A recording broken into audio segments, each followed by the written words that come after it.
माझे हेची सर्व सुख धनी धनी धनी धनी तुका म्हणे माझे हेची सर्व सुख पाहिन श्रीमुख आवडीने तुका म्हणे माझे हेची सर्व सुख पाहिन श्रीमुख आवडीने पाहिन श्रीमुख आवडीने रणी निघता शूर रणी निघता शूर न पाहे माघारे ऐशा मज धीर राखे आता संसारा हती अंतरलो दुरी आता कृपा करी नारायणा वागवितो तुझी या नामाचे हत्यार हाची बडीवार मिरवितो तुका म्हणे मज फिरता माघारे तेथे उणे पुरे तुम्ही जाणा संसारा हाती अंतरलो दुरी आता कृपा करी नारायणा पंढरीच्या देवराया पंढरीच्या देवराया ऐकू द्या दंडवत तुझे पाया दंडवत तुझे पाया दंडवत तुझे पाया दंडवत तुझे पाया दंडवत तुझे पाया दंडवत तुझे हे पंढरीचा देवराया दंडवत तुझे पाया दंडवत तुझे पाया दंडवत तुझे पाया पंढरीच्या देवराया दंडवत तुझे पाया दंडवत तुझे पाया दंडवत तुझे पाया पाया पंढरीच्या देवराया दंडवत तुझे पाया एक तत्वी ईश्वर नाम तया म्हणती आत्माराम व्यापियले मांदियाळी ग्राम जगत कल्याणा अंबादेवी तुझ्या पायी दैव जागल माझ दैव जागल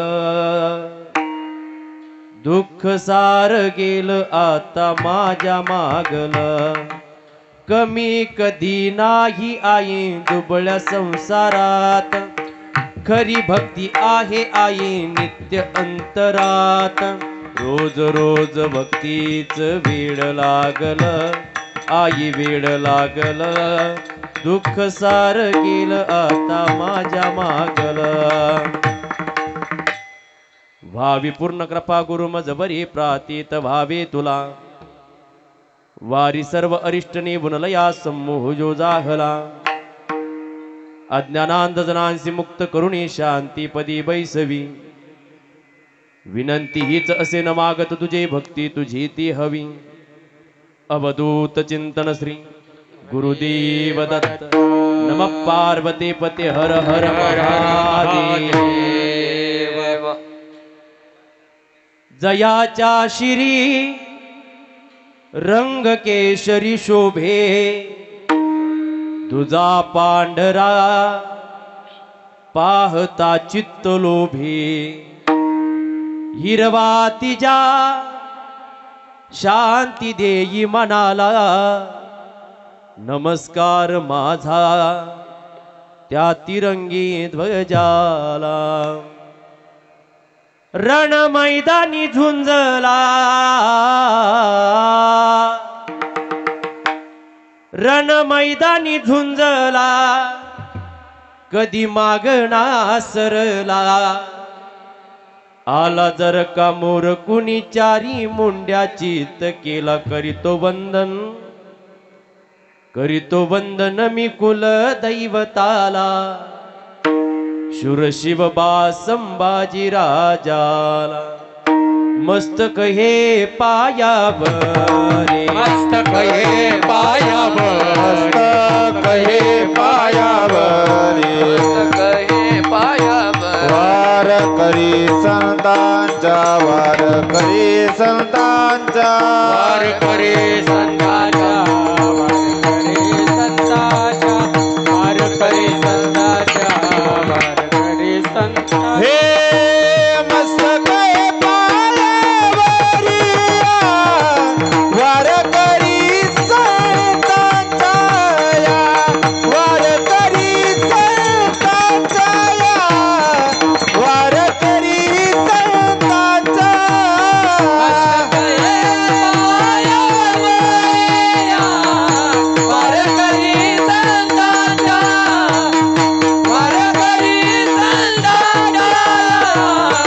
वार करी संतांच्या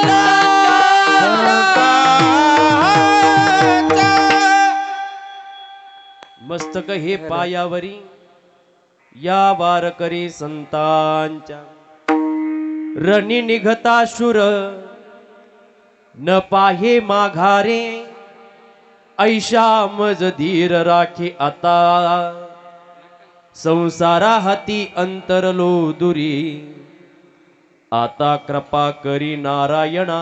प्रस्तुत कीर्तन रूपी सेवेसाठी निवडलेली दिव्य अक्षर मानवी मनावर अधिराज्य करणारा जगविख्यात साधू इंद्रायणीच्या तटावरती उठलेलं भक्तीचं महान असं वादळ वारकरी संप्रदायाच्या वृक्षाला लागलेलं गोंडस फळ ज्यांनी भगवंताच्या मंदिरामध्ये सुंदर असा नंदादीप प्रज्वलित करावा. विकास दादा काही षडविकार आपल्याला त्रास देतात. काम क्रोध लोभ मद मत्सर दंभ अहंकार यावरती विजय मिळवणारा एकमेव साधक जर कोण असेल तर ते जगद्गुरु तुकोबर आहेत. आणि त्या तुकोबरायांचा फार चरणाचा नसून अवघा 4 चरणाचा आणि भगवंताकडे मागणी करणारा अभंग सेवेकरता निवडला आहे. विठ्ठल विठ्ठल विठ्ठल विठ्ठल विठ्ठल विठ्ठल. अभंगावरती विस्तृत चिंतन करण्यापूर्वी थोडासा परिहार देणं उचित ठरेल. अकारण कारण करुणावरून आले भक्तवत्सा कल्पतरू भगवान श्री पंढरीनाथाच्या चरणावरती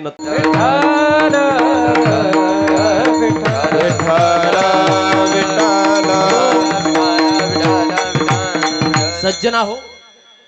कीर्तन की निमित्तानं आयोजित केलेले सर्वांना परिभाग आहे बरं, पण वक्त्याचा आद्य कर्तव्य म्हणून मी सांगून जाईल. सालाबाद प्रमाणे आपल्या भोसे गावात सार्वजनिक शिवजयंती उत्सव समिती भोसे सगळं तरुण मित्र मंडळ असेल, वस्तीवरील सर्व माता भगिनी असेल, पुरुष वर्ग असेल, बालगोपाळ असतील, समस्त ग्रामस्थ असतील, सर्वांच्या अथक प्रयत्नानं आपण शिवजयंती साजरी करत असतो. आणि याही वर्षी राजांची जयंती अतिशय थाटामाटात साजरी होते बरं. आणि त्या निमित्तानं थोडंसं भजन गाडावं. कारण ज्या छत्रपती शिवाजी महाराजांनी आम्हाला आचार विचार शिकवला त्यांचं नामचिंतन घेत असताना विविध कार्यक्रमाचं आयोजन करण्यापेक्षा ज्या छत्रपती शिवाजी महाराजांनी स्त्रीला मातेचा दर्जा दिला असे विविध कार्यक्रम या मायभूमीत आयोजित केले जातात. इथं बाया नाचवण्याचा कार्यक्रम झाला नाही म्हणून पहिले धन्यवाद तुम्हाला आहेत. भगवंताचं भजन घडत आहे. कारण विकास दादा ज्या संतांकडे माझं शिक्षण झालं त्या गुरुवर्यांनी सांगावं भजन का करावं. कारण माऊली सांगतात भजन इतकं सोपं आहे. नाम संकीर्तन साधन पै सोपे आणि जळतील पापे. जन्मांतरीचे माणूस सुखात सुद्धा भजन करतो आणि माणूस दुखात सुद्धा भजन करतो. का सांगू? सुखात केलेलं भजन माणसाला भरकुटू देत नाही आणि दुःखात केलेलं भजन माणसाला कोलमडू देत नाही. म्हणून आपण सुंदर भजनाचा आनंद घेण्याकरता या धर्म मंडपात बसला. जास्त वेळ कीर्तन करायचं नाही. 11 वाजेपर्यंत कीर्तन करायचं. 1 तास आपल्याकडे शिल्लक आहे. फक्त काय करायचं सज्जन हो, जेव्हा जेव्हा भगवंताचं भजन कानावरती पडेल, राजांचा जय घोष कानावरती पडेल, तेव्हा हातानं टाळी वाजवायची आणि मुखानं भगवंताचं भजन करायचं. आता तुमचा घोड गैरसमज सांगू का दादा यांचं काय? आता समाज येतो कीर्तन ऐकायला, आता बाबा सांगतात टाळी वाजवा, पण या माता भगिनी असतील यांचा घोड गैरसमज, यांना वाटतं बाबा टाळी का वाजवायला सांगतो. बाबाला काहीतरी आठवत नसं. बाबाला सगळं आठवतं, पण तुमच्याकडून भजन घडून घेण्याकरता आम्ही तुम्हाला टाळी वाजवायला सांगतो बरं. भगवंताचं भजन करा. कारण साधू संतांनी म्हणावं, लागून या पाया विनवितो तुम्हाला करी टाळी बोला, मुखे नाम पण कीर्तन श्रवण करत असताना कसं करायचं. माऊलींनी जो ग्रंथ आपल्याला दिला, ज्ञानेश्वरी नावाचा ग्रंथ, त्या ग्रंथाच्या 9व्या अध्यायाची सुरुवात करत असताना कीर्तन कसं श्रवण करायचं माऊलींनी सांगावं. तरी अवधान एक वेळ दिजे, मग सर्व सुखाशी पात्र होईजे, हे प्रतिज्ञा उत्तर माझे उघड ऐका. सज्जन हो, सावध चित्तानं भगवंताचं भजन श्रवण करा. थोड्या वेळ कीर्तन करायचंय. छत्रपती शिवाजी महाराजांचा जय घोषही आपल्याला करायचंय, राजांचं चरित्र पाहायचंय. पण त्या अगोदर त्या साधूचा अभंग सेवेकरता निवडला ना, त्या साधूचा परिचय असणं फार गरजेचं आहे. कोण व जगद्गुरु तुकोबार आहे, हा प्रश्न जर उपस्थित झाला सज्जनाव, तर कथानकानं तुम्हाला पटवून दिलं कोण जगद्गुरु तुकोबार आहे. माय दादा, आपल्याला काही भीती आहेत बरं. पहिली भीती, आपल्याला असं वाटतं तो काळ एक दिवस येणार आहे, आपल्याला ग्रासणार आहे. पण जगद्गुरु तुकोबारायांचा अभंग सेवेकरता निवडला. जगद्गुरु तुकोबाराय नेमकी कोण, ऐकून ठेवा. ज्या काळाला आपण घाबरतो नाना महाराज, तो काळ जगद्गुरु तुकोबारायांच्या घरी राबायचा. नाम घेता का पेय, नाम घेता का पेय, हो नाम घेता का पेय, नाम घेता का पेय. तुकाराम तुकाराम, नाम घेता का पेय, नाम घेता का पेय, नाम घेता का पेय. तुकाराम तुकाराम, नाम घेता का पेय,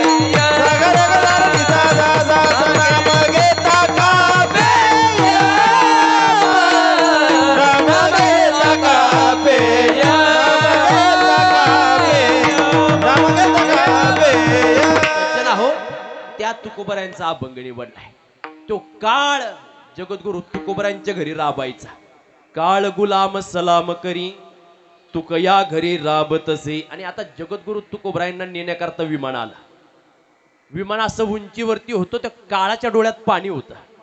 जगद्गुरु तुकोबाराय विमानात बसायला चालले. तुकोबारायांनी त्या काळाकडे पाहिलं आणि पाहिल्यानंतर त्याच्या डोळ्यातलं पाणी गालावरती आलेलं. जगद्गुरु तुकोबारायांनी विचारावं, का रे काळा, का रडतोस. काळानं म्हणावं, तुकोबाराय, आयुष्य गेलं तुमच्या घरी राबता राबता. असं वाटलं शेवटाला मी तुम्हाला घेऊन जाईल, पण तुम्ही तर विमानात बसून चालले. शेवटचा अधिकार सुद्धा तुम्ही मला ठेवला नाही महाराज, म्हणून डोळ्यात पाणी आहे. ऐका सज्जन हो, जगद्गुरु तुकोबाराय कोण. ज्या काळाची भीती आपल्याला आहे ना, जगद्गुरु तुकोबारायांनी काळाला जवळ बोलवावं आणि सांगावं, ऐक, खेद करू नकोस. विमान असं उंचीवरती होतं माऊली महाराज, त्या काळाला खाली वाकवलं आणि काळाच्या डोक्यावरती पाय देऊन जगद्गुरु जगा काळ काय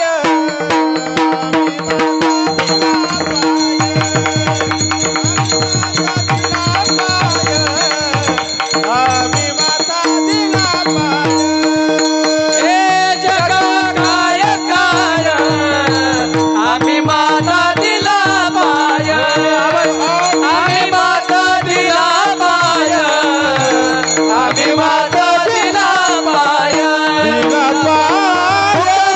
पावटणे करू स्वर्गाची निशाणे, करू स्वर्गाची निशाणे, करू स्वर्गाची निशाणे. तुका म्हणे पावटणी करू स्वर्गाची निशाणी, करू स्वर्गाची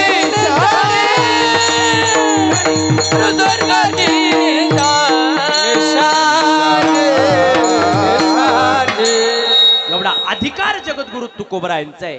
आणि त्या तुकोबारायांचा अभंग सेवेकरता निवडलाय. दादा, संतांकडून एक गोष्ट शिकण्यासारखी बरं, आपल्या जीवनात आत्मसात करायला फार छान आहे. संतांकडून काय शिकावं. माणसानं धनानं श्रीमंत होण्यापेक्षा माणसानं मनानं श्रीमंत व्हावं. माणसानं धनानं श्रीमंत होण्यापेक्षा माणसानं मनानं श्रीमंत व्हावं. का? कारण मंदिराचा कळस जरी सोन्याचा असला ना, माणसं नतमस्तक मात्र दगडाच्या पायरीवरती होतात. हा गुण संतांकडून शिकण्यासारखा आहे. आणि जगद्गुरु तुकोबराय ते गुण आम्हाला सांगतात आणि त्या तुकोबरायांचा अभंग सेवेकरता निवडलाय. आणि जगद्गुरु तुकोबराय आज भगवंताकडे मागणं मागतात. आता कुणी मागावं? ज्याचा अधिकार आहे त्यानं मागावं. आता जगद्गुरु तुकोबरायांचा काय अधिकार हो? सज्जनाव, ज्या छत्रपती शिवाजी महाराजांची जयंती आपण साजरी करतो, त्या छत्रपती शिवाजी महाराजांनी गुरु ज्यांना मानावं, नवे नवे गुरुच जगद्गुरु तुकोबराय, त्यावरती प्रसन्न झाले राजे. आता जगद्गुरु तुकोबरायांचं सांसारिक परिस्थिती सांगू का तुमची? स्वतःची बायको म्हणायची बरं, लग्न करून दिलं माझ्या बापानं, या तुकारामाच्या दिलंय कपड्याला बांधून. काय परिस्थिती या तुकाराम महाराजांची? काही नाहीये. स्वतःची पत्नी बोलताना म्हणायची, आया बाया जर जमल्या ना, स्वतःची पत्नी सांगायची नवरा कसा आहे, काही नाही माझ्या नवऱ्याकडे. फुटकाची विना त्याला दोन तारा, गालियेर झारा पंढरीच्या, माझ्या माय बापी बरवे नाही केले, पदरी बांधिले भिकाऱ्याच्या, फुटकाची विना त्याला दोन तारा, फुटकाची विना त्याला दोन तारा. सज्जना हो, स्वतःची पत्नी म्हणायची नवऱ्याला, काय नाही माझ्या नवऱ्याकडं. ही परिस्थिती छत्रपती शिवाजी महाराजांनी पाहिली आणि छत्रपती शिवाजी महाराजांनी जगद्गुरु तुकोबरायांना नजराना पाठवला. सैनिक नजराना घेऊन आले. जगद्गुरु तुकोबराय भजन करत होते. नजराना पाहिला आणि विचारलं, का रे दादा, का हा नजराना? सांगितलं, छत्रपती शिवाजी महाराजांनी दिलाय. जगद्गुरु तुकोबरायांनी म्हणावं, ऐका, सांगावं राजांना, तुमच्या हातात शस्त्र शोभतय राज आणि आमच्या हातात शास्त्र शोभतय. सोनं नाण्याचं आम्हाला करायचं तरी सोने रूपे आम्हा मृत्यू के समान, सोने रूपे आम्हा मृत्यू के समान, सोने रूपे आम्हा मृत्यू के समान, सोने रूपे आम्हा मृत्यू के समान.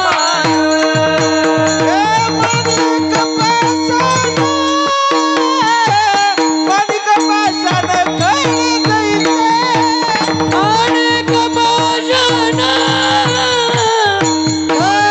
कैने कैसे, सोने रूपे आम्हा मृत्यू के समान,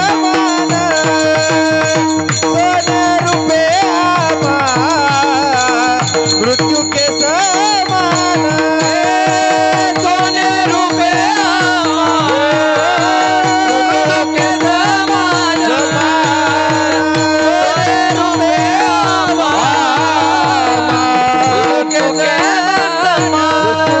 आम्हा मृत्यू के समान. सज्जना हो, ज्यांनी लोभावरती विजय मिळवला ते जगद्गुरु तुकोबराय देवाकडे मागणी करताय.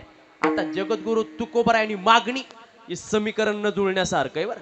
कारण दोन गोष्टींना विरोध ठरेल. पहिली स्वभावाला विरोध आणि दुसरी परंपरेला विरोध बरं. कारण जगद्गुरु तुकोबरायांची परंपरा जर पाहिली ना, कधी मागणं आणि जगद्गुरु तुकोबराय मागतील हा भेदच आपल्याला दिसून येणार नाही.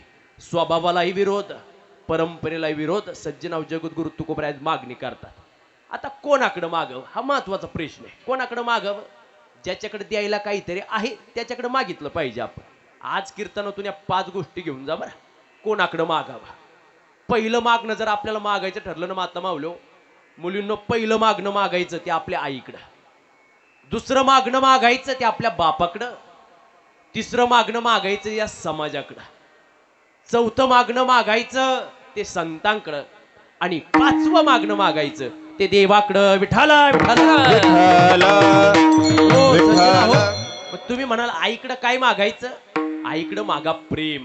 कारण प्रेम स्वरूप आई, वात्सल्य सिंधू आई ग, प्रेम स्वरूप आई. सज्जन आईकडं प्रेम मागा. दुसरं मागणं मागा बापाकडं आशीर्वाद मागा. तिसरं मागणं मागा समाजाकडं कृपा मागा. सज्जनाओ, समाजाची कृपा झाली तर एक चहा विकणारा सुद्धा पंतप्रधान होऊ शकतो बरं. समाजाकडे कृपा मागा. आईकडं प्रेम, बापाकडं आशीर्वाद, समाजाकडे कृपा, संतांकडे दया. ती परीक्षितीनं मागावी. काय मी उद्धार पावेन, काय कृपा करील नारायण. ऐसे तुम्ही सांगा संत जन, करा समाधान चित्त माझे, करा समाधान चित्त माझे. सज्जना हो, संतांकडे मागा दया. आणि पाचवी आणि महत्वाची गोष्ट, भगवंताकडे मागा अभय. विठ्ठल विठ्ठल. सज्जना हो, मागणी करणारे जगद्गुरु तुकोबर आहेत. मागतायत देवाकडे. आणि काय मागतायत तर आज सज्जना जगद्गुरु तुकोबर आहेत, धीर मागतात. कारण आजकाल बाबा आपल्याकडे कोटी कोटी रुपये पडलेले आहेत. इतके मोठमोठे घर बांधलेत माणसांनी. किचन रूम मध्ये गेलो नाना महाराज की डिनर सेट आहे, हॉलमध्ये बसायला आलं की सोफा सेट आहे. पण घरात राहणारी माणसंच अपसेट आहेत.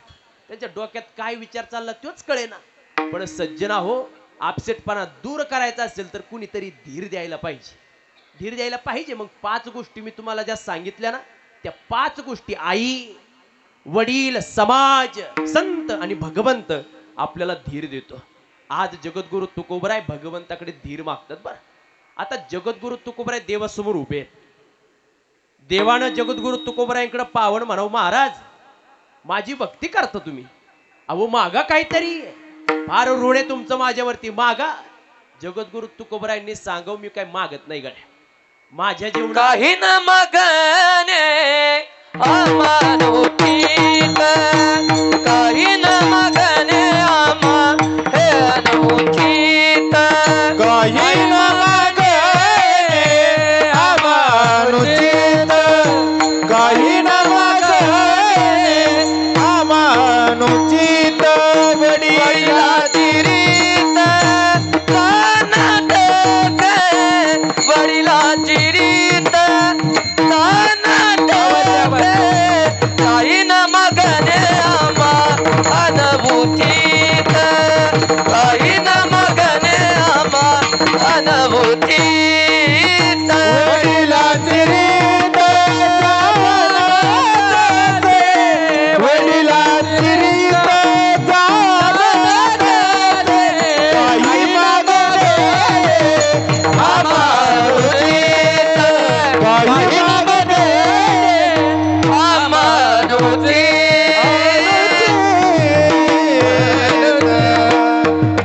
तुकोबराय काय मागत नव्हते, पण देवानं अट्टास करावं, मागा तुकोबराय. आता तुकोबरायांनी देवाकडे पाहावं आणि देवाला सांगावं, देवा काही मागणे हे आम्हा अनुचित, आमच्या वडिलांची परंपरा आहे, तुझ्याकडे काही मागायचं नाही. पण तुला जर काही द्यायचं असेल ना देवा, असं काहीतरी दे की जसा शूरवीर असतो बघा, शूरवीर किती शूरवीर झाले तो आपल्या मातीत. मग शूरवीर म्हणायचं तरी कोणाला? शूरवीर त्याला म्हणायचं जो एकदा रणभूमीत गेला की पुन्हा माघारी पाहत नाही.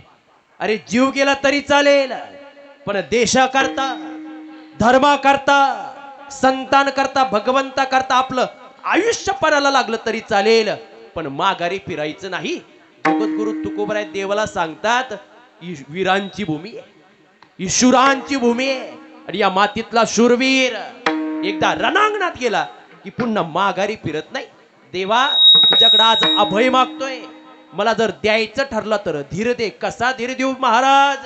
तर महाराज सांगतात, तसा शूरवीर एकदा रणांगणात गेला की पुन्हा माघारी फिरत नाही, असा धीर दे. अभंगाचं पहिलं रण निघता शूर न फिरे माघारी, रण निघता शूर न फिरे माघारी, रण निघता शूर न फिरे माघारी, रण निघता शूर न फिरे माघारी. फिरे माघारी, रण निघता शूर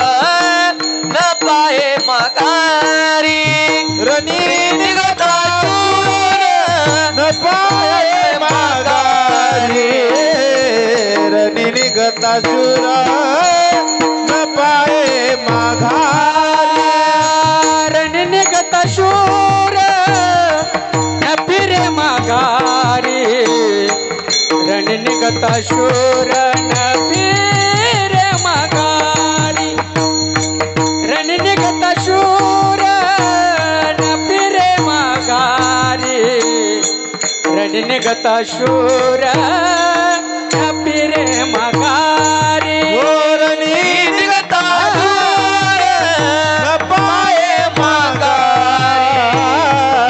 निघता शूर न पाये माघारी राणी निघता शूर न पाये माघारी राणी निघता शूर न पाये माघारी आयुष्य मत धीर राखे आता आयुष्य मत धीर राखे आता ऐशा मज धीर राखी आता ऐशा मज धीर राखी आता संसार अंतरी अंतरल दूरी संसाराती अंतरल दूरी संसाराती अंतरल दूरी संसाराती अंतरल दूरी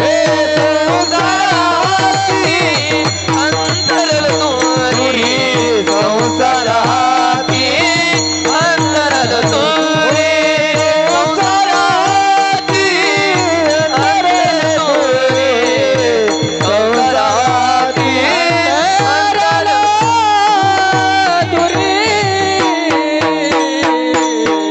सज्जन हो, जगद्गुरु तुकोबराय म्हणतात, देवा मला जर द्यायचं ठरलं तर असं काही दे की त्याचा शूरवीर रणांगणात गेल्यानंतर पुन्हा माघारी फिरत नाही, असा अभय मला दे. आता सज्जना हो, आपला देश जर आपण पाहायला गेलो ना, हा देश फार पवित्र आहे. या देशाचं नाव आहे भारत. भा म्हणजे भक्ती आणि रत म्हणजे रममान. भक्ती तर रममान असणारा देश जर कोणता असेल तर तो आपला भारत देश आहे बरं. म्हणून अनेकांनी म्हणावं, भारत देश हमारा हमारा, भारत देश हमारा, भारत देश हमारा हमारा, भारत देश हमारा.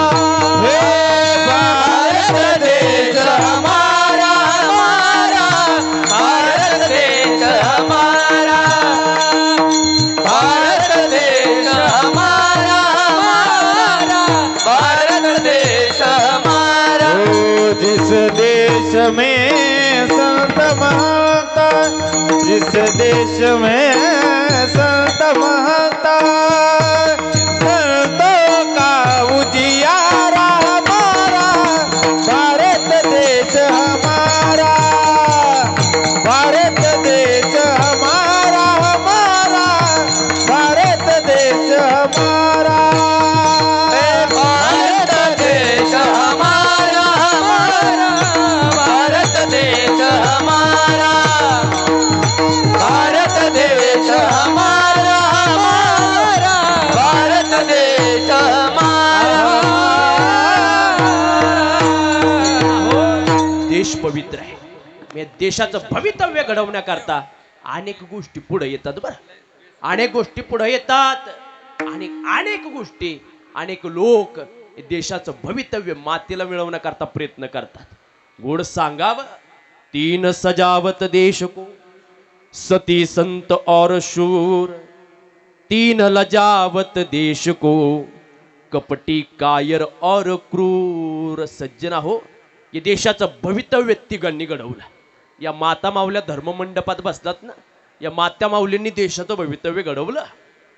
आपल्या शेजारीच असणारं मांदळी नावाचं तीर्थक्षेत्र आहे. आत्माराम गिरी स्वामी महाराज तिथं वास्तव्य करतात. या संतांनी देशाचं भवितव्य घडवलं. आणि तिसरी गोष्ट, शूरवीरांनी देशाचं भवितव्य घडवलं. पण सज्जना हो, अनेक लोक ही देशाचं भवितव्य मातीला मिळवण्याकरता सुद्धा तयार आहेत बरं. कोण? कपटी लोक, कायर लोक आणि क्रूर लोक देशाचं भवितव्य मातीला मिळवायला. आता कपट शब्द ऐकला ना बाबा, कपट शब्द ऐकला की आमच्या तोंडापुढं कानावरती एक नाव पडलं, ते म्हणजे शकुनी मामाच. शकुनी मामा किती कपटी होतो, आता गेला तो, पण त्याचे अनेक वंशज आपल्याला गावोगावी पाहायला भेटतात. गेला तो, पण कपट कसं असावं त्याच्याकडून शिकावं. दुसरी गोष्ट, कायर अनेक भित्री लोक असतात. धर्माचा मुद्दा आला ना, एखादा धर्माचा मुद्दा आला, देवावरती संकटे, संतांवरती संकटे, आपलीच लोक, हिंदू धर्मात जन्माला आलेले लोक आपल्याच हिंदूला नावं ठेवायला पुढे येतात. का तर कायर लोक, भित्रे लोक पुढे येत नाही. आमचे गुरुजी विनोदानं सांगायचे किती भित्रे लोक आहेत. माय एकाचं नवीन लग्न झालं, त्याची बायको स्वयंपाकाला बसली का त्याच्या घरात होती तलवार. तो तलवार घेऊन यायचं, बायको पुढं फिरवायचं. आता बायको पुढं तलवार फिरवणार अनेक पाहतो आपण, बायको पुढं तलवार फिरवायची. बायकोला इतका राग आला, ती म्हणे काय बाई लग्न करून आणले तसंच पहिल्या दिवसपासून नुसता तलवार घेऊन येतो, माझ्या पुढं फिरत लागायची माझ्या नाकाला. तिला इतका राग आला, ती त्याच्याकडे म्हणली का हो सारखी आता तलवार फिरवता लागेल मला, जा तिकडे रणभूमीवरती युद्ध चालू आहे, एखादा शत्रू मारा, तेव्हा म्हणेल तुम्ही शूर आहेत म्हणून. त्याला इतका राग आला, माऊली महाराज माझ्यासारखा स्वाभिमानी होता तू. बायको बोलली त्याला, तशी तलवार घेतली रणभूमीवरती गेला. दादा 2 तासानं परत आला, पण येताना 2 हातानं 2 पाय घेऊन आला. बायकोला इतका आनंद, बाई आला मा वाघ आला, वाट्यावरती बसला, हिनं पाणी दिलं प्यायला. काहो काय मी तुम्हाला बोलले, खुशाल गेलात, 2 हातानं 2 पाय घेऊन आलात, एवढे कशाला कष्ट करत बसले, मुंडकं कापायचं आणि घेऊन यायचं. ते म्हणे बाई मुंडकंच आणाय गेलो होतो, पण ते 2-3 दिवस झाले, तेव्हाच कोणतरी घेऊन गेलो होतं, बरं हातून पाय कामी आले. हे कायर लोक आहेत बरं, हे देशाची प्रगती करू शकत नाहीत. कपटी लोक, कायर लोक आणि सज्जन तिसरे, आणि समाजात वावरणारी कीड म्हणजे क्रूर लोक. किती क्रूर समाज झालाय सज्जन. आता आमच्या शिर्डीकडं कामावरून घरी चाललेला माणूस फक्त काही 5-50 रुपयावरून त्याच्या पोटामध्ये चाकू घुपसणारी क्रूर लोक आपण पाहतोय. त्या मुंबईकडे जर आपण गेलो, नुकतीच कुत्रीची पिलं जन्माला आली होती, पण काही नराधमांनी त्या कुत्रीच्या पिलावरती रॉकेल टाकावं आणि पेटून द्यावं, एवढे क्रूर लोक आपण पाहिलेत. जाऊ द्या, स्वतःच्या बहिणीच्या पोटात चाकू घुपसणारे लोक आम्ही आज पाहतोय. सज्जनो, काही क्रूर लोक देशाचं भवितव्य मातेला मिळवतात. ज्या छत्रपती शिवाजी महाराजांची जयंती साजरी करतोय ना, किती संकटांना सामना केला त्यांनी. अनेक कपटी लोक पाहिलीत, अनेक कायर लोक होती, आणि अनेक क्रूर लोक, त्यांचा सामना राजांना करायचा होता. आता प्रमुख पात्र जर इतिहासाचं काय असेल तर तो औरंगजेब. किती क्रूर होता तो, किती क्रूर. कथानकन सांगितलं जातं, त्या बखरकारांनी नोंद घेतलेली, किती क्रूर होता तो औरंगजेब. त्याचा बाप होता शहाजान. त्या औरंगजेबानं शहाजानला बंदिस्त केलं. नानामा अशा ठिकाणी बंदिस्त केलं जिथं लवकर वारा येणार नाही, जिथं पिण्याकरता पाणी नाही, अशा ठिकाणी बंदिस्त केलं. पण त्या शहाजाननं पत्र लिहिलं, आणि त्या पत्राचा मजकूर असा होता, ए औरंगजेबा ऐक, अरे बघ ती हिंदू संस्कृती, जिवंतपणे सुद्धा आई वडिलांची सेवा, आणि गेल्यानंतर सुद्धा आई वडिलांची सेवा हिंदू संस्कृती करते. सज्जन आहो, ते पत्र वाचलं औरंगजेबानं. एका हातात पिण्याचं पाणी आहे आणि एका हातामध्ये माय विषारी तेल आहे. ते घेऊन बापासमोर उभा राहिला, पिण्याकरता पाणी दिलं, आणि जे विषारी तेल होतं ना, एका सैनिकाला सांगितलं आबाजान की मालिश करो. सज्जन आहो, त्या सैनिकानं तेल घेतलं, शहाजानची मालिश करायला सुरुवात केली. प्रकार असा घडला, ज्या सैनिकानं मालिश केली त्याच्या हाताला तडे पडू लागले, आणि शहाजानच्या अंगाला तडे पडून त्यातून रक्त बाहेर येऊ लागला. ही क्रूरता काहीच वाटणार नाही तुम्हाला. अजून क्रूरता आहे का? औरंगजेब किती क्रूर होता. त्याने या देशाचं भवितव्य मातीला मिळवण्याकरता प्रयत्न केलेत. किती क्रूर होता तो औरंगजेब. स्वतःचा भाऊ होता दारा शुको नावाचा, संपत्तीसाठी लालसेपोटी त्यानं त्याचं शिरकलम केलं. जर्मलचा डबा असतो ना आपल्या घरी, त्यात टाकलं, रात्रभर चुलीवरती उकळवलं, आणि स्वतःच्या बापाला दाखवण्याकरता घेऊन गेला. सांगितलं आबाजान आपके लिए तोफा लाया हूं. असं डबा उघडला, स्वतःच्या मुलाचं शिर शहाजाननं पाहिलं. बखरकार म्हणतात तो शहाजान 8 दिवस मूर्छित पडलेला होता. ही क्रूर लोक देशाचं भवितव्य मातेला मिळवतात. पण सज्जनाव, देशाचं भवितव्य जर घडवायचं असेल ना, पहिले पुढे येतात या देशातली माता माऊली. किती त्यागी त्यांच्या जीवनात. दुसरे पुढे येतात देशातले संत, आणि तिसरे पुढे येतात छत्रपती शिवाजी महाराजांसारखे शूरवीर विठाल विठाल. विठ्ठल विठ्ठल हो सज्जना हो, या माता माऊल्याच्या बसलेत ना, सज्जनाव यांनी आपला धर्म वाचवण्याकरता फार प्रयत्न केले बरं, फार प्रयत्न केले. आणि फार निर्मळ मन जर कोणाचं असेल तर या माता माऊल्यांचं आहे. विकास दादा आता त्या नाशिकला कीर्तनाला गेलो होतो. किती श्रद्धा असते यांच्या अंतकरणात माता माऊल्यांची. तर नाशिकला कीर्तना करतो गेलो बाबा, असं मोठा मंडप होता. आता फेटा बांधला ना, आता कीर्तनाच्या गादीवरती यायचं. त्या गेटपाशी एक माता माऊली मला औक्षण करण्याकरता उभी होती. आता तिनं काय केलं, कुकात बोट बुडवलं, माझ्या कपाळाला लावलं. पण तिनं असा कोट पाहिला, धोतर पाहिलं. अरे बाबाला टीव्हीवरती पाहिलं होतं, बाबा प्रत्यक्ष दिसतोय. ती भारावून गेली. पण मन किती निर्मळ असतं माता माऊलींचं. तिनं कुकू माझ्या कपाळाला लावलं, पण पुढची क्रिया चुकली ना तिची. तिनं साखर माझ्या कपाळाला लावली आणि तांदूळ माझ्या तोंडात घातले. खाले मी तांदूळ का, तर त्यांचे अंतकरण फार निर्मळ असतं बरं, फार निर्मळ असतं. म्हणून या देशातली स्त्री देशाचं भवितव्य घडत. मग कुणी घडवलं? काळावरती स्वार होते तिला काळूबाई म्हणतात. काळावरती स्वार होते तिला काळूबाई म्हणतात. सगळ्या जगाचं आपलंसं करते तिला जनाबाई म्हणतात. सगळ्यांपासून मुक्त राहते तिला मुक्ताबाई म्हणतात. सगळ्यांवरती बारकाईनं लक्ष ठेवते तिला लक्ष्मीबाई म्हणतात. सज्जना हो, जिज्ञासा, जागरूकता आणि उदारता अंतकरणामध्ये ठेवून स्वराज्य निर्माण करते तिला जिजाबाई म्हणतात. मुजरा मानाचा जिजाईला, मुजरा मानाचा जिजाईला, मुद्रा मानाचा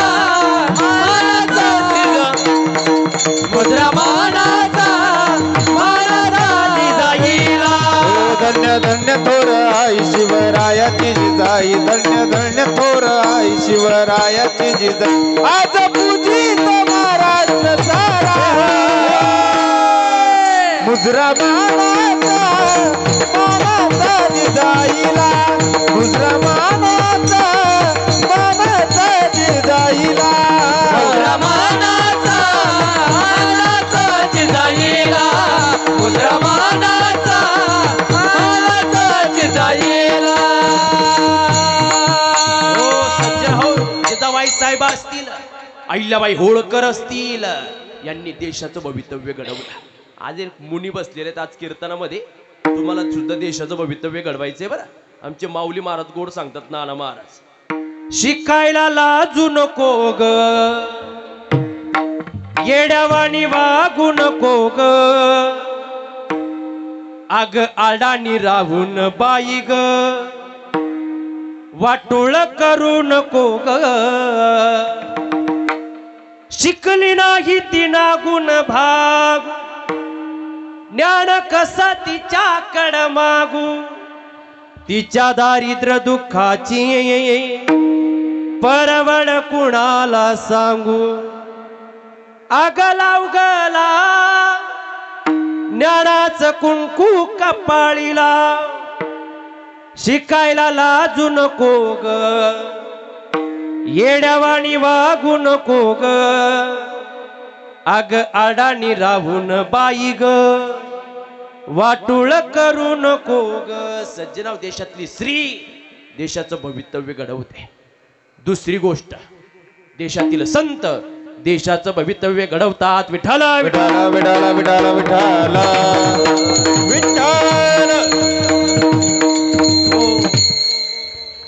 सज्जना हो, मग कुणी देशाचं भवितव्य घडवलं? चार गोष्टी आजच्या कीर्तनातून घेऊन जा बरं. त्यांनी आपल्या देशाकरता, या जगाकरता मौलिक संदेश दिला. पहिला, या जगाचं कल्याण करणारा पंढरपूरचा विठोबा. दुसरा, जगाचं कल्याण करणारा सज्जनाव आळंदीचे ज्ञानोबा. तिसरे, जगाचं कल्याण करणारे देहूचे तुकोबा. आणि चौथे, ज्यांनी स्वराज्य निर्माण केलं ते शिवनेरीचे शिवबा. सज्जना हो, यांनी आपल्या देशाचं भवितव्य घडवलं. भगवंतानं आपल्याला देहदान दिला, माऊलींनी आम्हाला ज्ञानेश्वरी सारखा ग्रंथ दिला. जगद्गुरु तुकोबरायांनी आमचा माथा ठिकाण्यावरती येण्याकरता गाथा दिला. आणि छत्रपती शिवाजी महाराजांनी आपल्याला स्वराज्य दिलं. विठ्ठल विठ्ठल विठाला विठाला विठाला विठ्ठल विठ्ठल देशातील संत देशाचं भवितव्य घडवतात. जर 12वा अध्याय जर आपण उघडला तर 213 क्रमांकाच्या ओळीमध्ये संतांचं अंतकरण आहे. हे विश्वची माते घर ऐसी मती जयाची स्थिर किंबहुना चराचर आपणची जाहला. सज्जनाव संत देशाचं भवितव्य घडवतात. आणि तिसरी गोष्ट आपल्या शिवजयंती निमित्त या देशातील शूरवीर देशाचं भवितव्य घडवतात. विठ्ठल विठ्ठल विठ्ठल कसे होते आमचे छत्रपती शिवाजी महाराज? विचारलं नाही या मातीला, ही माती सांगेल बरं. ही महाराष्ट्राची मायभूमी ही सांगे रुबाब त्याचा. हे मारून घोड्याला टाच निघाला शिवबा माझा राजा. मारून घोड्याला टाच निघाला शिवबा माझा राजा. हे मारून घोड्याला टाच निघाला शिवबा माझा राजा. मारून घोड्याला टाच निघाला शिवबा माझा राजा.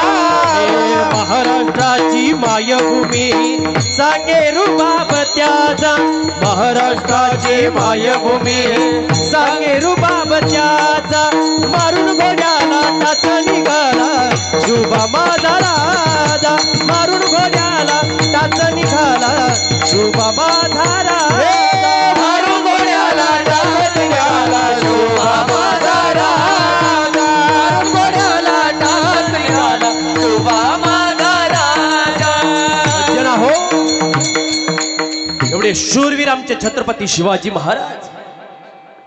अरे सूर्यनारायण जर उगवले नसते, सूर्यनारायण जर उगवले नसते तर अवकाशाचा रंगच समजला नसता.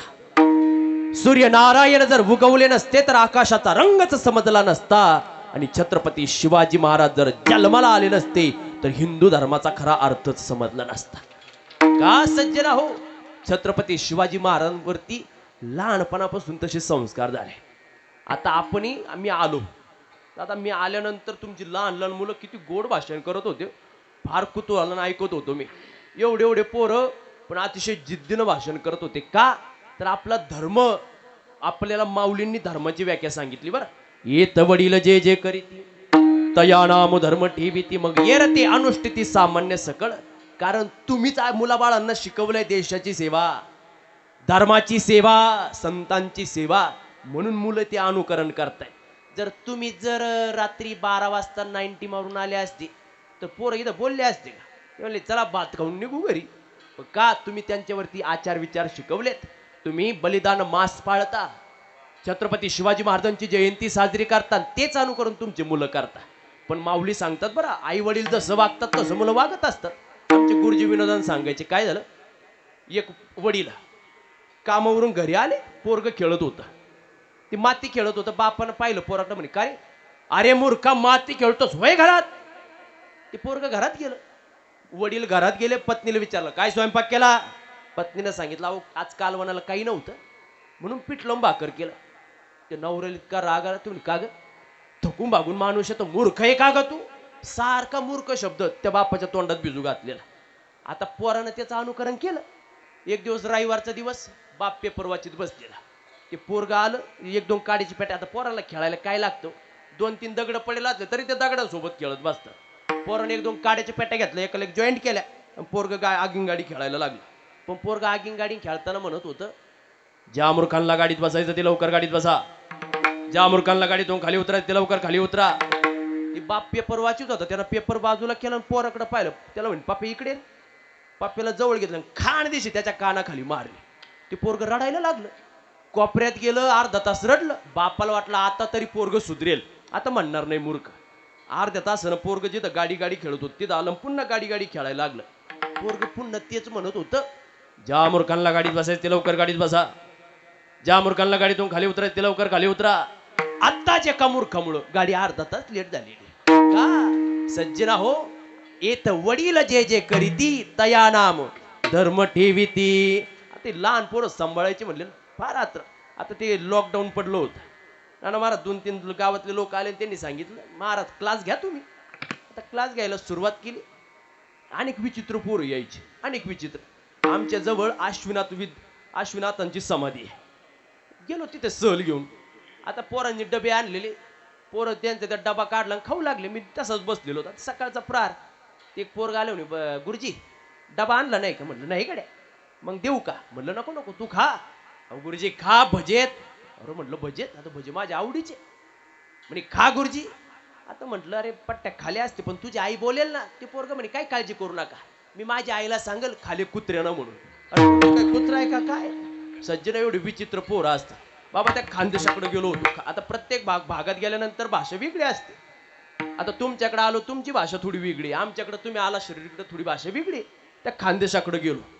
आता आल्यानंतर तुमच्या घरी कसं जेवणा करता गेलो तसं थोडं अंतरावरती घर होतं. गाडी काही जाईना. गाडी साईडला लावली आणि मी उभा होतो. ड्रायव्हर येत होता मागून म्हणून. ते 2-3 पोर असे रागात पाहत होते माझ्याकडे. 3 जण लाईनीत उभे असे रागात पाहिजे. त्यांची चर्चा चालू होती. दादा ते पहिलं म्हणत होते कोणचे, ते दुसरं म्हणे अरे देवेनी कुत्रशे. ते कुत्र शब्द ऐकलो मी. थोडा म्हणले काय म्हणते काय. मी थांबलो तिथं. ड्रायव्हर येत होता मागून. पहिला म्हणे कोणचे, दुसरा म्हणे देवेनी कुत्रशे, तिसरं म्हणे काय करायचे. ते पहिलं म्हणे ये अरे ये दिन मे झोपस आणि रात मे भूकस. असं का? एवढे विचित्र पोर असतात. पण सज्जना हो, जिजाबाई साहेबांनी आमच्या छत्रपती शिवाजी महाराजांना घडवलं बरं. लहानपणापासून देशाविषयीचा आदर, धर्माविषयीचा आदर छत्रपती शिवाजी महाराजांना शिकवला. 19 फेब्रुवारी 1630 रोजी छत्रपती शिवाजी महाराजांचा जन्म झाला. आणि झाल्यानंतर लहानपणापासून छत्रपती शिवाजी महाराज अतिशय शूर लहानपणापासून. अरे रामायण असेल, महाभारत असेल, भागवत असेल, कथानकन असेल, राजे नित्यानं श्रवण करायचे. जिजाबाई साहेब रोज त्यांना काही ना काही कथा सांगायच्या. रोज रोज बालगीता ऐकवायच्या. आता ते आनंद राहिला नाही. एक दिवसाचा प्रसंग, छत्रपती शिवाजी महाराज लहान रूपामध्ये होते आणि बाळक रूपामध्ये असताना राज्यामध्ये फेरफटका मारावं म्हणून वाटचाल चालू होती. सज्जनावी कसाई गाईला ओढत घेऊन आला. छत्रपती शिवाजी महाराजांनी पाहिलं त्या गाईच्या डोळ्यात पाणी होतं. छत्रपती शिवाजी महाराज जवळ गेले आणि त्या कसाईला विनंती करू लागले, दादा सोडून द्या त्या गाईला, आमची माता आहे ती रडते, तिला सोडा. आता लहान बाळाला किती त्याचं अंतकरण फार हळलं राजांचं. मी सांगितलं सोडा दादा त्याला, आमची माय आहे ती. त्या कसाईला एकतर आधीच राग आलेला. ती गाय एकीकडे ओढायची, कसाई एकीकडे ओढायचा. त्या कसाईला राग आलेला. पण सज्जनाव छत्रपती शिवाजी महाराजांना राग आणावा म्हणून त्या कसाईनं सुरा काढला. सांगितलं ए हो बाजूला, जर बाजूला झाला नाही तर या गायची इथेच कत्तल करील. एवढं म्हणतात छत्रपती शिवाजी महाराजांची तळपायाच्या मस्तकात गेली. अरे असं म्हणतोस म्हणून छत्रपती शिवाजी महाराजांना राग आणावा म्हणून त्या कसाईनं तो चाकू असा वरती केला. राजांच्या हातात केव्हा तलवार आली आणि केव्हा त्या कसाईचा हात कापला गेला कळालं नाही. अरे सगळे लोक चकित होऊन पाहू लागले, अरे कोण हा बाळ, अरे कसाईचा हात कापला, बघा कोण आहे तो. लोकांनी पाहिलं, अरे ज्या अर्थी छत्रपती शिवाजी महाराजांनी कसाईचा हात या वयात कापला, हा मुलगा मोठं झाल्यानंतर नक्की काहीतरी करणार आहे. हा आत्मविश्वास सगळ्यांना होता. मग आता निवड चालली होती संगतीची. कारण छत्रपती शिवाजी महाराजांनी 4 गोष्टी अंगीकारल्या बरं. पहिली गोष्ट संगत चांगली केली. दुसरी गोष्ट संपत्ती राजांनी जी गोळा केली ना ती दीनदुबळ्यांची गोळा केली नाही, शेतकरी वर्गाची अजिबात केली नाही. जे फुकाटचा पैसा गोळा करायचे, सुरतेची लूट असू द्या, कल्याणची स्वारी असू द्या, राजांनी संपत्ती गोळा केली. संगती, संस्कृती आणि संपत्ती या सगळ्या गोष्टी जमा करत असताना राजांनी 4 गोष्टी पाळल्या. पहिली गोष्ट राजांनी पाळली ती म्हणजे संगत. आणि आपल्या जीवनात परिवर्तन जर कशानं होत असेल ना सज्जनाव, ते संगतीनं होतं. संगतीनं राजांनी कशी संगत जोपासली एका पोवड्यामध्ये मी नोंद करून ठेवली. काय राजांची संगत होती हो. जर आपण संगत अनुभवली तर आपल्या डोळ्यात पाणी येईल. सज्जनाव छत्रपती शिवाजी महाराजांनी स्वराज्य स्थापन केलं आणि राजे आता सिंहासनावरती बसण्याकरता चालले होते. पहिल्या पायरीवरती पाय ठेवला तर राजांच्या कानात आवाज येतो होता, राज लाख मरावे राजे लाख, पण लाखांचा पोशिंदा जगला पाहिजे, आठवत होता बाजी. दुसऱ्या पायरीवरती पाय ठेवला तर राजांच्या कानात आवाज येत होता, राज आधी लगीन कोंडाण्याचं मग माझ्या रायबाचं, आठवत होता तानाजी. राजे आता सिंहासनावर बसणार तर एक मावळा आठवला शिवा काशीद नावाचा. त्याचे कानात उद्गार होते, राज अब हजारो वर्ष हा शिवा काशीद म्हणून जगण्यापेक्षा एक दिवस जर छत्रपती शिवाजी महाराज म्हणून मरण येत असेल ना राज, हा शिवा काशीद जन्मजन्मी तुमच्या करता मरायला तयार आहे. राजांच्या डोळ्यात पाणी आहे. म्हणून त्या सवंगड्यांची नोंद मी एका पोवड्यात करून ठेवली बरं. हे शुरामध्ये शुराची गाथा वाचे मी बावळा, कांदाणी भाकर खाऊन लढला शिवबाचा मावळा. असा झालाच नाही कोणी, असा होणार नाही कोणी, जगिया कोणी. हे उरी पेटला तानाजी ऐकून फरमान शिवबाच, आधी कोंडाण्याचं लावीन लग्न मग माझ्या राईबाच. असा झालाच नाही कोणी, असं होणार नाही कोणी, जगिया कोणी. शिवरायांचे एक मावळे एकाहून एक तड, शिर तुटलं तरी मुरारबाजीच लढलं होत धड.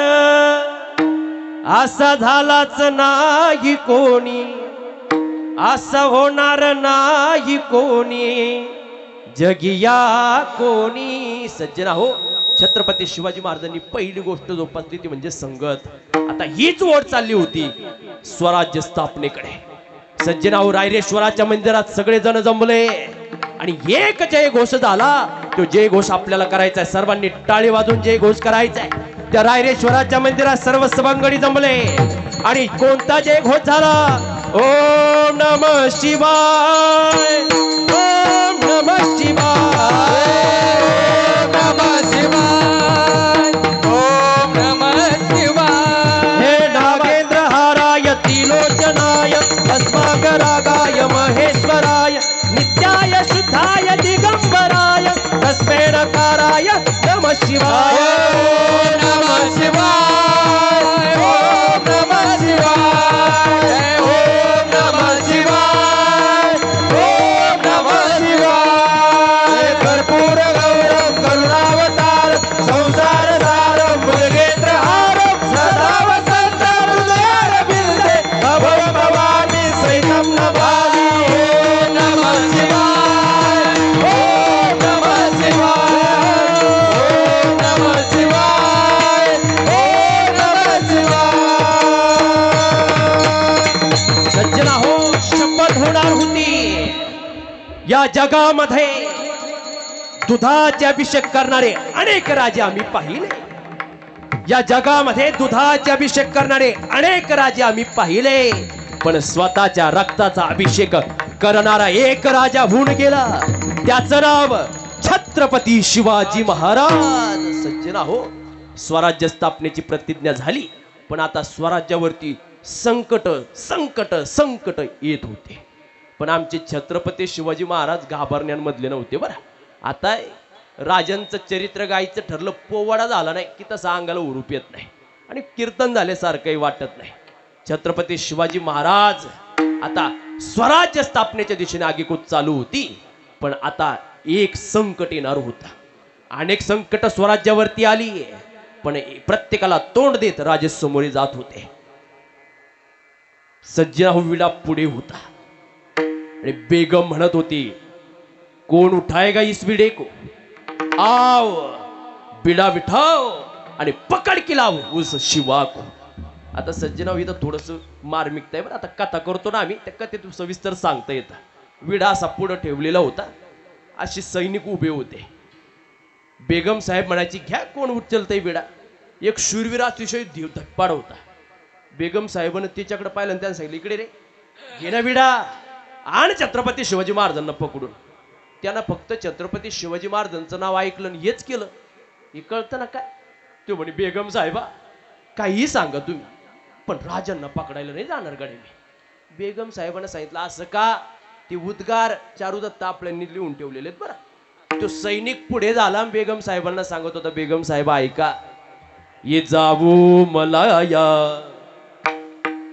पतीला हराया, सभे माझिया सिंधू लंघोनिया, आसाम वाची नको चीन देशी, चढाई करू सिंधू लंघोनिया, औरंगशाही भला निग्रहितो, पुन्हा सांगती त्याला विनवोनिया, मागून भिक्षा भरू पोट आम्ही, परीणा जाऊ शिवाजी तख्तावरा. तो सैनिक सांगत होता, बेगम साहेबा भिक्षा मागून पोट भरू गड्या, पण शिवाजी महाराजांना पकडण्याकरता जाणार नाही. पण त्याच सभेमध्ये सज्जनाव अफजल खान नावाचं एक वादळ आला. इतका पराक्रमी होता तो, लोखंड्या पहारीला असं जाग्यावरती बांगडी करायचा, हे धिप्पाड शरीर. पण सज्जनाव विडा घेतला आणि निघाला. पण छत्रपती शिवाजी महाराज कसे होते ऐका, ज्याला जसं जणल तसा आनंद घ्या, टाळी वाजवा आणि मुखाना आनंद घ्या. सज्जनाव कसे होते आमचे राजा ऐका. ओम नमो भवानी माते, तुझ्या आशीर्वादे कृपा प्रसादे, शाहिराचा साज पुन्हा चढला.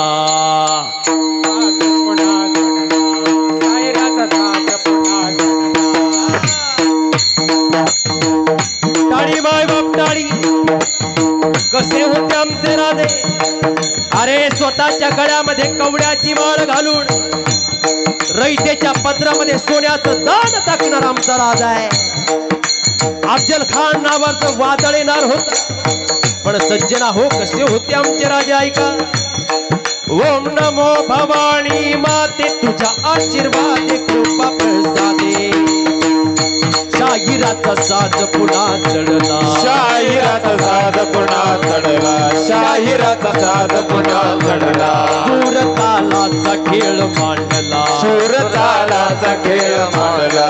सूर तालाचा खेळ मांडला. सूर तालाचा खेळ मांडला. शिवाजी राजाचा गात गुणगान चिरहाजी. शिवाजी राजाचा गात गुणगान चिरहाजी. शिवाजी राजाचा गात गुणगान चिरहाजी. वादळ येणार होत, साधं वादळ नव्हतं. अरे गोठ्यातली गाय हमरायला लागली. अरे कसं होईल आमच्या राजाचं. भेट ठरली होती. पण सज्जनाव तो अफजल खान आला तसा तुळजापूरला विध्वंस केला. मूर्तींची नासधूस केली. रावळातून चालणारी गाय कापली. आया बहिणींची विटंबना केली. शेतकऱ्यांना त्रास द्यायला सुरुवात केली. आणि विकास महाराज तिथे तुळजापूरच्या रांगणामध्ये आईचा संबळ वाजला. बरं तुझा संबळ वाजला. अंबाबाई ग, तुझा संबळ वाजला. अंबाबाई तुझा संबळ वाजला. अंबाबाई ग, संबळ वाजला. प्रगटली भवानी, प्रगटली भवानी. महिषासुर मर्दनाला कोणी, करावया धाडणी.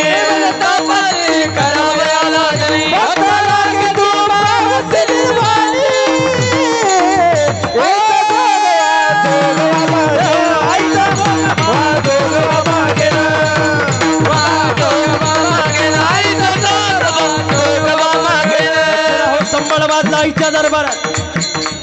आला तसा आला पुढे पंढरपूरला. आणि पंढरपूरला आल्यानंतर संत मंडळींनी भगवंताला याचना केली, देवा अरे येतंय अफजल खानासारखं वादळ आणि तुला धाव घ्यावी लागेल. ये ग ये ग ये ग विठाबाई, विठाबाई माझे पंढरीचे आई आई.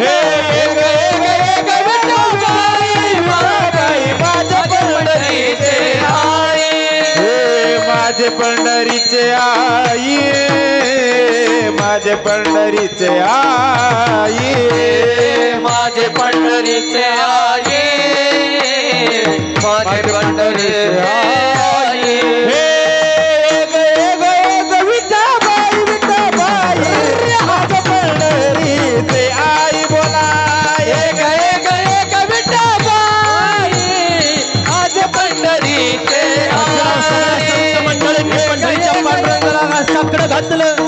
पण हेच साकडं आमच्या नाथ महाराजांनी सुद्धा घातलं, सगळ्यांना समोर बसवलं। भागवत कथा चालू होती आणि नाथ महाराजांना सूचना करणारे अफजल खान येणारे आणि सगळ्यांना सांगू लागले, बरं नाथ महाराज ऐका, अफजल खान रूपी वादळ येत आहे, आपल्याला मिळून सामना करावा लागेल। आपले जाणता राजा छत्रपती शिवाजी महाराजांच्या जीवाला धोका आहे आणि जर आपण सावध झालो ना तर काय होईल, एक दिवस तो येईल आणि आपल्यावरती गाळा घालेल। बरं हे जरी नाही काल तरी दुसरा येईल, हे जरी नाही काल हे जरी नाही काल तरी दुसरा येईल, हे जरी नाही काल सरत शेवटी बा काळ बाजून देईन, सरत शेवटी बा सरती शेवटी बा काळ बाजून येईल, सरती शेवटी बा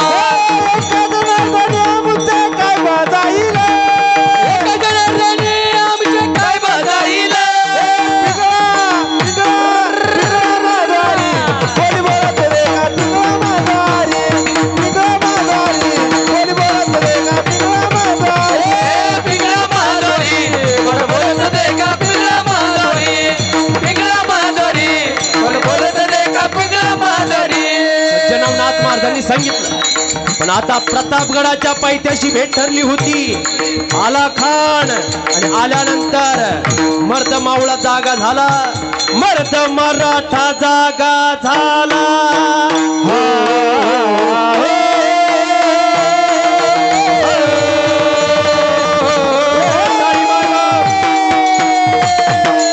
प्रतापगडाच्या पायथ्याशी भेट ठरली होती, पण आमचे छत्रपती शिवाजी महाराज जागे झाले, मर्द मराठा जागा झाला, बाहेर आला बाबूनी त्याला, भल्या भल्यांना घाम फुटला, भल्या भल्यानं राम फुटला, प्रचंड सैल बहा सुटला, प्रचंड सैलवा सोडला, गातो शिवाजी राजाचा गुणगान जिरहाजी जी, शिवाजी राजाचं गुणगान विराजीजी, शिवाजी राजाचं गुणगान विराजीजी, सज्जनवाला प्रतापगडाच्या पायथ्याशी, प्रतापगडाच्या पायथ्याशी खान